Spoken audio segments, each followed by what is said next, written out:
partnering with New Zealand Steel. A $140 million subsidy to help one of our biggest industrial carbon polluters move away from coal. Built at the Glenbrook site south of Auckland within 3 years. Reducing Glenbrook Steel Mill's carbon footprint by 800,000 tonnes. When completed, 1% of the country's annual emissions will be removed. It's a huge amount. It's a huge amount. In one fell swoop. And absolutely. it's very cheap and it needs to happen. The thing that needs to happen is this. A new $300 million electric arc furnace is on its way to replace the existing oxygen steelmaking furnace and 2 of the 4 coal-fuelled kilns.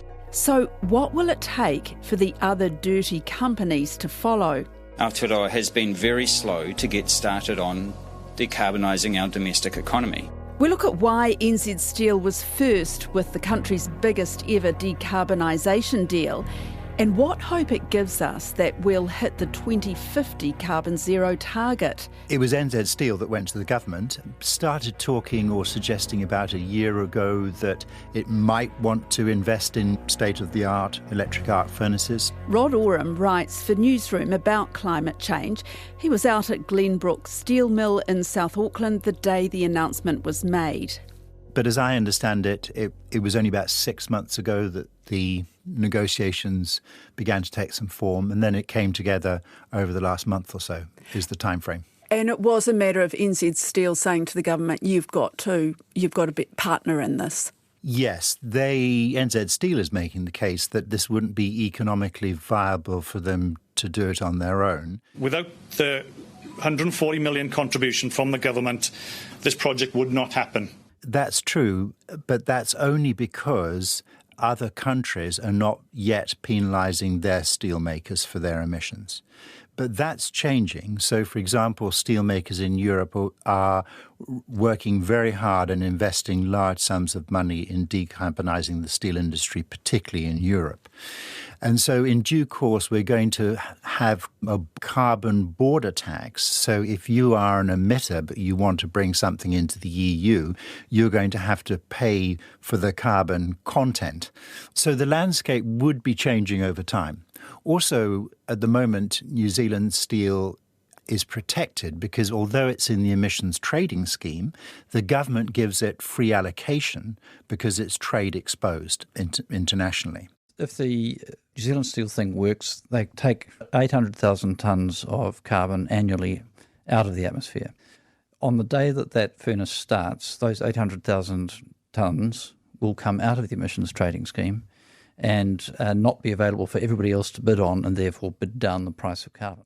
And at some point, New Zealand Steel would find itself getting less and less free credits. So basically it had to do something. There was no rush, but I think it was extremely wise to take first mover advantage because the money that's coming out of the ETS, which can be reinvested in projects like this, is a dwindling pool of money.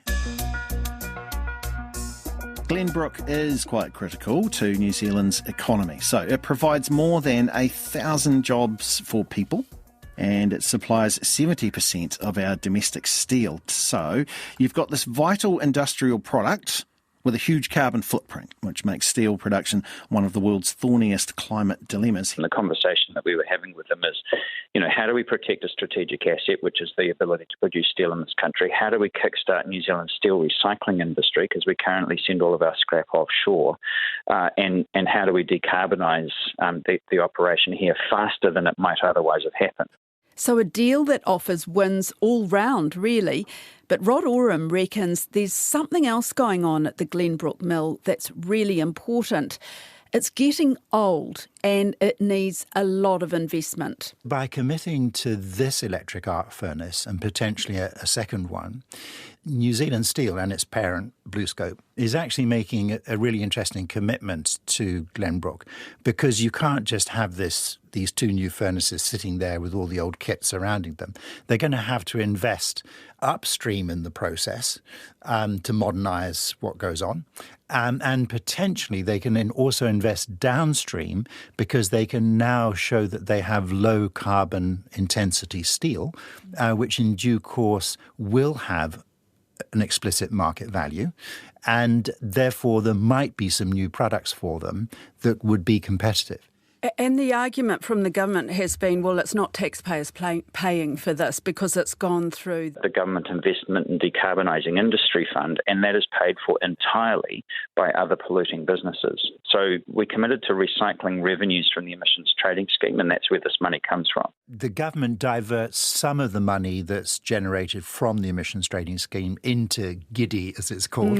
And yes, that's its source of funding. And that's why it's important for emitters to keep an eye on that medium-term view, that we seem unlikely to have a government that will stomach a higher carbon price, and therefore the money available for these sorts of things is going to be more constrained. So that's the first mover advantage that New Zealand Steel has got by securing $140 million from that fund, because that fund will be dwindling, or rather it will dwindle, but also there'll be more calls on it from other people coming up with other projects. We applaud New Zealand Steel moving from fossil fuels into electrification. We think that's fantastic. But let's keep in mind, this is a large, profitable foreign multinational company. The parent company, BlueScope, reported a profit of 2.8 billion Australian dollars last year. It seems like it's such a good deal all round, is what we're hearing. But would it have been even better if it was a New Zealand company that had done this deal? No, because the economic benefits that flow to New Zealand, it depends what the ownership of the New Zealand entity was, but most likely there would be international shareholders in there anyway, so their share of profits and returns would go offshore. We shouldn't be hung up on that. Okay. But we should be grateful. We should be willing to work with capital of whatever reasonable origin, as long as we're seeing benefit for New Zealand. For the ordinary person to understand, it will be equivalent to taking 300,000 cars each year, the equivalent of taking all the cars in Christchurch off the road. I really don't like comparisons like that, because I think it gives a false sense of security. It's like, oh, that's handy, we're just going to build an electric arc furnace down in Glenbrook, and we needn't worry about 300,000 cars because, we've cancelled out the emissions. And it's like, well, no, because we've got to shift on the cars as well. If it at least gives people some sense of the scale of this, that's important, because we, individuals, communities, businesses, major businesses, government, we all need to be making climate commitments that are really bold and ambitious. We just need to see all businesses making such big climate commitments. And steel isn't the only industry relying on coal. That's the big question, is whether there'll be big subsidies like this one coming for the likes of Huntly Power Station and Fonterra. The Prime Minister today, careful not to rule it in or rule it out, but he did say there is still a big chunk of that fund available. We're talking here about GIDI, the Decarbonising Industry Fund. So far, nearly 70 projects have been co-funded. And as we heard, a big chunk is still up for grabs, just under $500 million. But Rod warns the fund is dwindling. So where does that leave other big polluters, the 10 companies that emit even more than NZ Steel? We're talking Fonterra, the meat processors, the oil giants. The oil companies, whatever they say, they are not actively engaged in getting out of the oil production and refining and selling business. This is true worldwide. They can say, oh, we're investing all sorts in green energy and all that. But I got pretty tired of Z Energy going on about that, and now it's been bought by Ampol out of Australia. They were even further behind than Z on that. So nothing's going to happen from them. The farming entities are interesting, and you need to differentiate two separate things within them.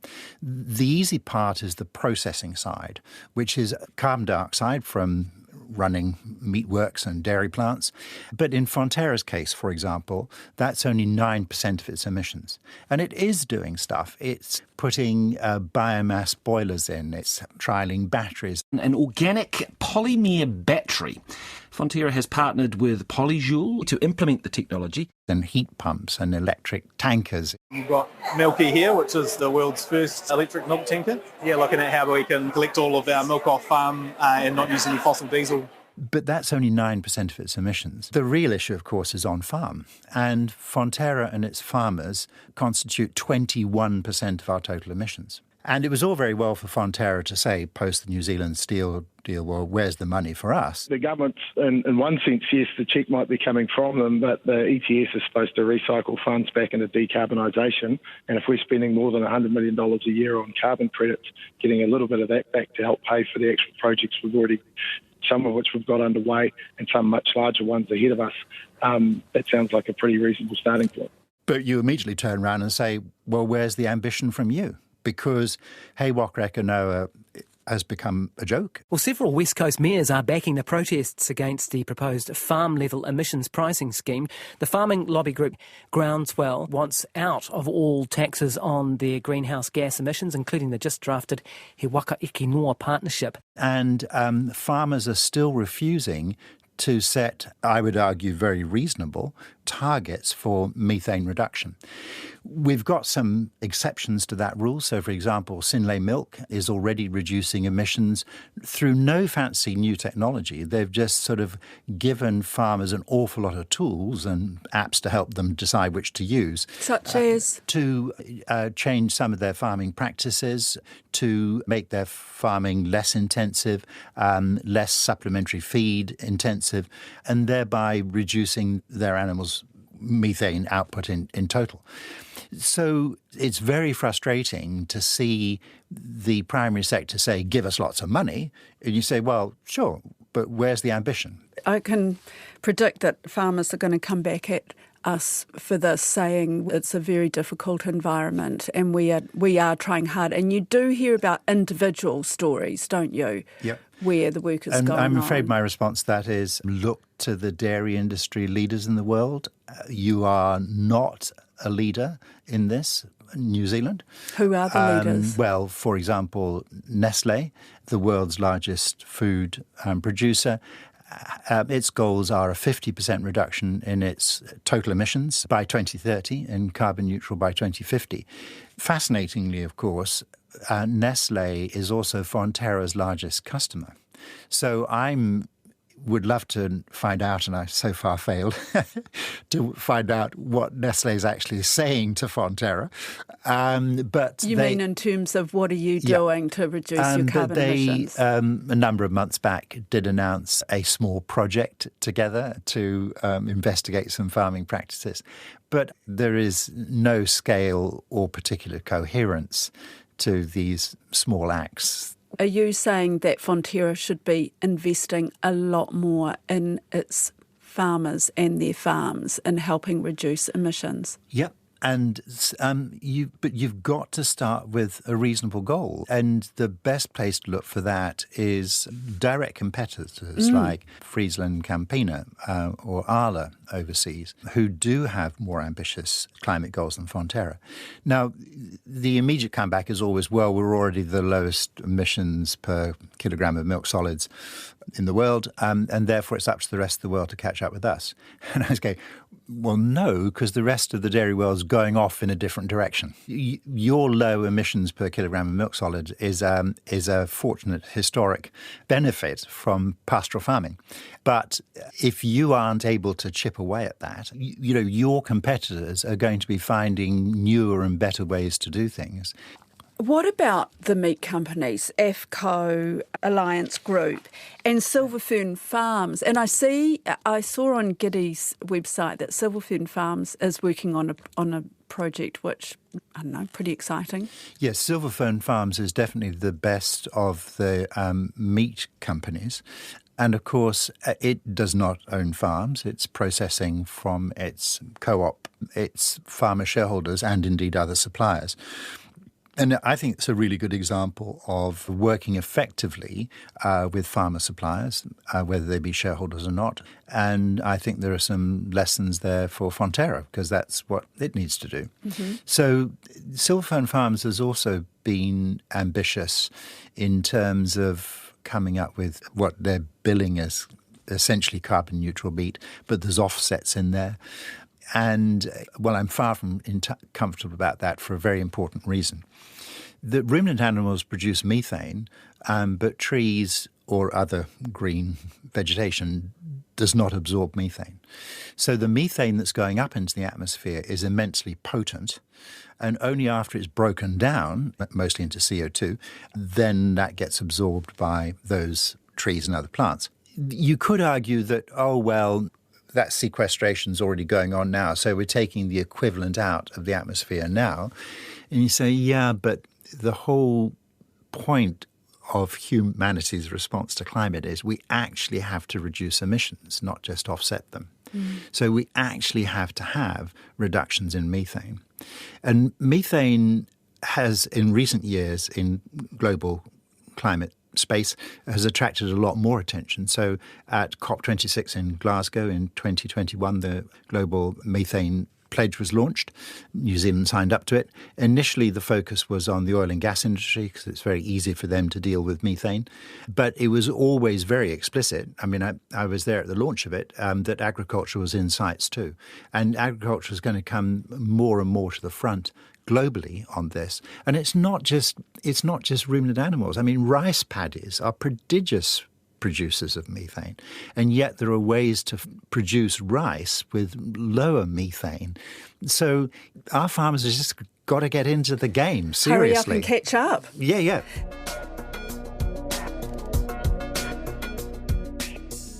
Back to NZ Steel, you made the point that it was in some ways an easy deal to do because there's one source of carbon emissions at NZ Steel. Is that right? No, as an entity, as a plant, it's a single source. Yeah, a single source. Yeah. Whereas, I mean, I suppose you can argue with Fonterra that Fonterra with its farmers, it's not single source. It's spread all over the place. The responsibility is single source, but it has to work with a lot of farmers rather than just sitting around the board table saying, right, it makes sense for us to put an electric arc furnace in and let's do it. That's why I'm emphasising that we've got to get behaviour change across all businesses, all of society, be carbon conscious, wanting to and actually reducing our emissions. It applies to us as individuals. I'm not picking on farmers. We all have this responsibility.